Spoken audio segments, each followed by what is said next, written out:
댓글로 이게 가짜 아니냐라고 하시는 분들이 계셨습니다. 저도 그냥 영상으로 이것을 봤다면 그렇게 생각할 수도 있을 것 같아요. 저도 늘 스스로에게 자신 없던 시절이 있었고요. 그러나 저는 제가 직접 겪은 일들, 깨달은 것들 위주로 여러분들도 할 수 있다는 자신감을 심어주고 싶습니다. 우리 나이대 남자들도 다 해낼 수 있다는 걸 보여주고 싶습니다. 저의 여정, 저의 말이 공감되시는 분들은 구독과 응원의 댓글 부탁드리겠습니다. 제가 초상권 문제로 적나라하게 사진을 보여드리지는 못하지만 썸네일에 조그맣게라도 제가 찍었던 사진들을 조금씩 올리고 있으니 저처럼 하신다면 선생님들도 충분히 저보다 좋은 결과를 낼 수 있을 거라 믿습니다. 그럼 오늘의 이야기 시작하겠습니다. 여러분, 이혼하고 나면 마음이 참 묘합니다. 홀가분한 듯 하면서도 막상 집에 들어가면 공기가 낯설죠. 이제 진짜 혼자구나. 그 생각이 듭니다. 시간이 지나면 괜찮아질 줄 알았지만 이상하게 외로움은 익숙해지지 않아요. 오히려 점점 더 깊어지죠. 그래서 언젠가 한 번쯤은 다시 사람을 만나보고 싶다는 생각이 듭니다. 근데 그게 쉽지가 않습니다. 나이 들수록 마음은 조심스러워지고 괜히 이상하게 보일까봐, 괜히 상처받을까봐 망설이게 됩니다. 그럴 때 가장 많이 듣는 질문이 있습니다. 다설남님, 어디서부터 시작해야 할까요? 오늘은 그 이야기를 해보려고 합니다. 요즘 세상은 예전과 달라요. 이젠 누가 소개해줄 때까지 기다릴 필요 없습니다. 스스로 찾아가면 됩니다. 검색창에 이렇게 한번 쳐보세요. 50대 돌싱 모임, 황혼 싱글 여행, 중장년 친구 만들기. 이런 단어를 검색하면 밴드나 오픈 채팅방이 수십 개가 뜹니다. 예전엔 그런 곳 나가면 이상하게 보는 시선이 있었지만 지금은 그렇지 않습니다. 혼자 사는 사람이 너무 많고 혼자보단 함께 있고 싶은 사람들이 훨씬 많아요. 그 안에서는 같이 밥을 먹고 가벼운 여행도 가고 사진이나 음악을 함께 즐깁니다. 그냥 사람답게 이야기하고 웃는 자리죠. 그게 외로움을 조금씩 녹여줍니다. 그리고 여기서 중요한 팁이 있습니다.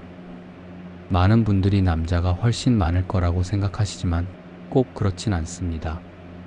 모임의 분위기와 주제에 따라 성비가 달라요.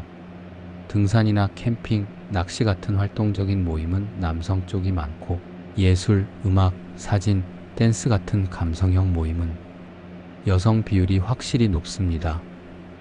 그러니까 내가 어떤 분위기 속에서 대화를 편하게 이어갈 수 있을지를 먼저 생각해 보세요. 활동적인 모임이 어울리는 사람도 있고 잔잔하게 취미를 나누는 게 좋은 사람도 있습니다. 그리고 처음엔 굳이 성비에 얽매이지 않아도 됩니다. 그보다 중요한 건 나한테 맞는 속도와 온도예요. 좋은 모임을 고르는 기준은 간단합니다. 사진이 꾸준히 올라오고 후기가 자주 달리고 운영자가 직접 이름 밝히고 소통하는 곳. 이 세 가지가 다 있으면 그건 믿을 만한 곳입니다. 그런 커뮤니티는 사람들의 톤이 다릅니다. 댓글도 따뜻하고 글의 내용에서도 진심이 느껴져요. 아, 나만 외로운 게 아니구나. 그런 위로가 옵니다. 저도 처음엔 많이 망설였습니다. 내가 거길 왜 가? 괜히 어색하게. 이런 생각을 수도 없이 했죠. 그런데 어느 날 밤 문득 휴대폰으로 돌싱 모임 게시판을 보다가 회원들이 찍은 사진을 봤어요. 다들 웃고 있더라고요. 그 표정이 이상하게 따뜻했습니다. 그때 용기 냈습니다. 신청 버튼을 눌렀어요. 처음 버스에 탔을 때 모르는 얼굴들 뿐이었지만 묘하게 공통점이 느껴졌습니다. 다들 혼자지만 혼자가 되고 싶지 않은 사람들이었어요. 그걸 느끼자 마음이 편해졌습니다. 여러분, 다시 사랑을 시작하는 마음이 꼭 거창할 필요는 없습니다. 누군가와 밥 한 끼 먹고 싶고 그냥 이야기 한번 나누고 싶은 마음이면 충분해요. 사람은 결국 사람으로 회복됩니다. 혼자서는 절대 채워지지 않는 게 있습니다. 그러니까 너무 늦기 전에 한 번쯤 나가보세요. 그 한 걸음이 당신 인생을 아주 조용히 바꾸기 시작할 겁니다. 이제 그 다음은 그 자리에 나갔을 때 어떻게 행동하고 어떤 대화가 분위기를 살리는지에 대한 이야기입니다. 그게 진짜 실전이죠. 처음 나가면 누구나 긴장합니다. 그건 부끄러운 게 아니에요. 처음이라 어색한 게 당연하죠. 나도 그랬습니다. 낯선 사람들 틈에 앉아 있으면 괜히 내 웃음소리만 크게 들리고 손은 어색하게 테이블 위에 올려져 있고 이상하게 내 존재가 둔하게 느껴지죠. 그럴 땐 내가 잘하고 있나? 보다 이 자리에 그냥 앉아 있는 것도 용기다. 이렇게 생각하세요. 그 마음 하나로도 이미 절반은 성공입니다. 우선 다들 그러실 텐데 본인이 마음에 드는 여성이 어디 있을까 하고 고개를 두리번거리며 하는 행동, 여성에게는 뻔히 드러나는 수입니다. 그렇게 하면 당신은 여유 없는 남자로 인식되고 그들에게 흥미가 떨어지는 남자로 인식됩니다. 가장 자제해야 할 일이죠. 사람이 많은 자리에서 제일 먼저 보여야 하는 건 말이 아니라 태도예요. 처음 10분은 절대 말을 많이 하지 마세요. 주변을 먼저 보세요. 누가 주도하는 분위기인지, 누가 어색해하고 있는지 그걸 눈으로 익히는 게 첫 번째입니다. 대부분은 처음부터 말로 분위기를 잡으려 합니다. 그건 오히려 불안해 보입니다. 말보다 중요한 건 조용히 반응하는 힘이에요. 누군가 농담했을 때 웃어주는 것, 음식이 나왔을 때 먼저 젓가락을 챙겨서 나눠주는 것, 의자 옮길 때 한쪽 손을 들어 도와주는 것.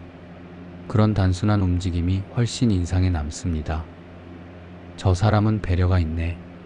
그 한 문장만 얻어도 이미 절반은 이긴 겁니다. 대화는 굳이 주도하려 하지 마세요. 모임의 분위기는 대화의 양보다 온도에서 결정됩니다. 너무 묻거나 캐묻지 말고 그냥 대화의 리듬을 타세요. 예를 들어 누가 저 이런 모임은 처음이에요 라고 말하면 다들 그래요. 처음이라 어색하죠. 이렇게만 받아줘도 됩니다. 짧지만 듣는 사람은 그 말에서 편안함을 느낍니다. 그게 진짜 센스예요. 반대로 왜 처음이세요? 요즘은 뭐 하세요? 이런 말은 아직 거리감이 있는 단계에서는 질문처럼 느껴져서 부담을 줍니다. 그리고 이건 아주 중요한 팁인데요. 첫인상은 웃음보다 표정의 안정감에서 결정됩니다. 억지로 웃는 것보다 눈빛이 흔들리지 않는 게 훨씬 신뢰감을 줘요. 남자는 나이에 따라 말보다 존재감으로 보입니다. 그 존재감은 평정심에서 나옵니다. 가끔 너무 조용해서 소극적으로 보일까 걱정하는 분들이 있습니다. 하지만 절대 그렇지 않아요. 조용한 사람은 불안한 사람을 편하게 만듭니다. 대화보다 편안함을 주는 게 첫인상에서 가장 큰 무기입니다.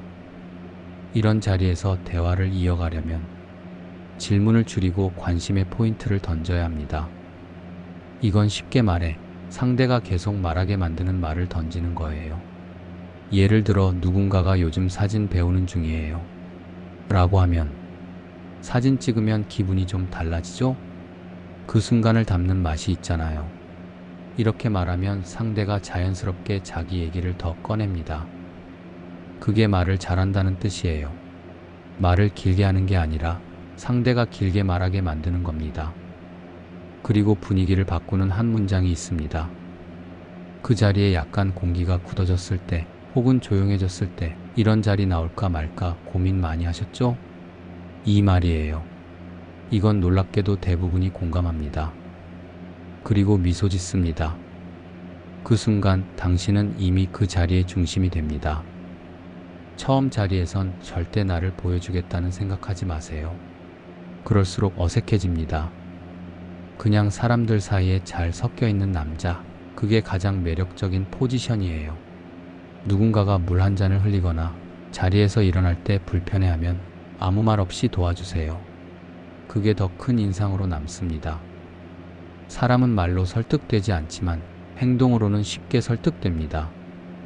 처음은 그냥 사람 속으로 들어가는 연습이라고 생각하세요. 누굴 만나기 위한 자리가 아니라 내가 다시 누군가와 대화할 수 있음을 확인하는 자리입니다. 그렇게 마음을 두면 훨씬 자연스럽게 움직이게 됩니다. 이런 자리는 의외로 다들 비슷한 마음이에요. 누구 하나 쉽게 다가오지 못하고 속으로는 다들 나도 괜찮은 사람 만나고 싶다. 그 생각하고 있습니다. 그러니까 혼자 어색하다고 움츠러들 필요 없습니다. 모두가 같은 자리에서 같은 이유로 모인 사람들입니다. 그걸 깨닫는 순간 당신 표정이 훨씬 부드러워집니다. 그때부터 주변 사람들이 말을 겁니다. 마지막으로 하나만 더. 대화보다 중요한 건 퇴장하는 모습이에요. 끝나고 자리를 정리할 때 즐거웠습니다. 다들 조심히 들어가세요. 이 한마디가 가장 깔끔하고 당신을 품격 있는 사람으로 남깁니다. 첫날의 목표는 번호를 받는 게 아니라 다음에 또 보고 싶은 사람으로 기억되는 겁니다. 한 모임에 가서 한 명만 만나지 않고 여러 여성과 연락을 주고받고 만남을 이어가고 싶다면 다 같이 친해졌다는 듯 행동하고 친구처럼 가볍게 번호를 받아가면 충분합니다. 처음 자리는 절대 승부가 아닙니다.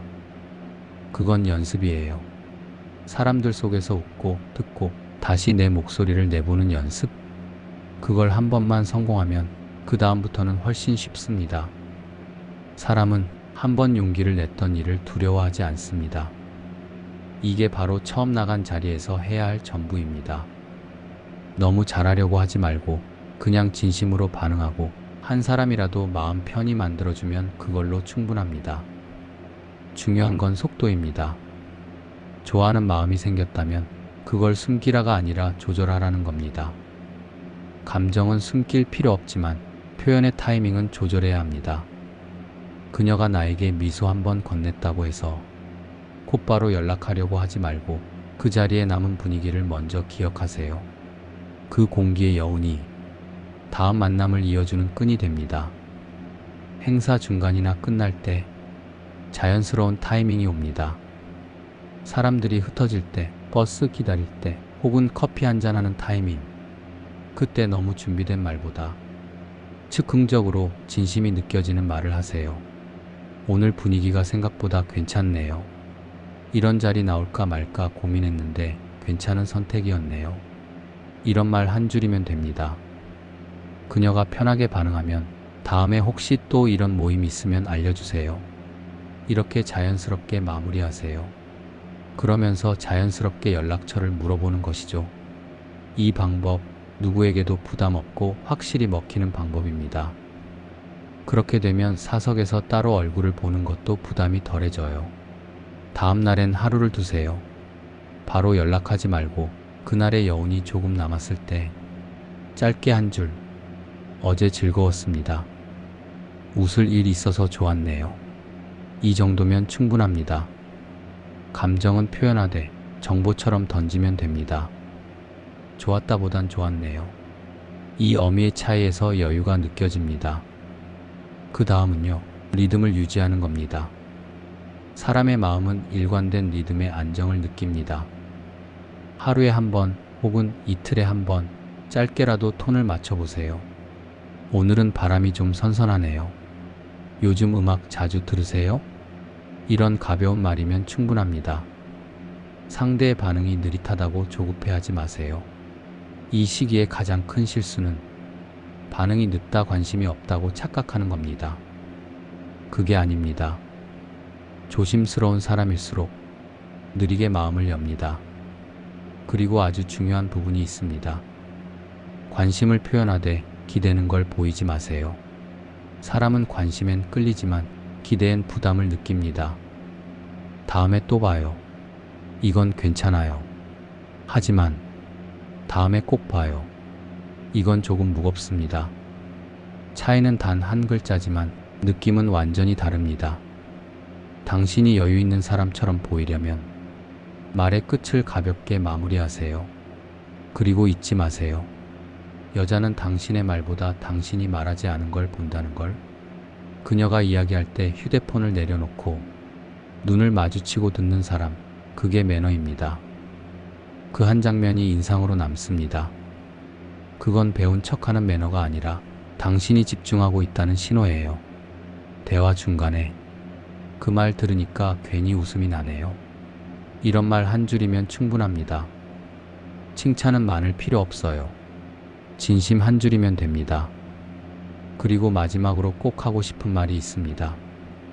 이 나이에 사랑을 다시 시작한다는 건 젊을 때처럼 불꽃이 치솟는 일이 아닙니다.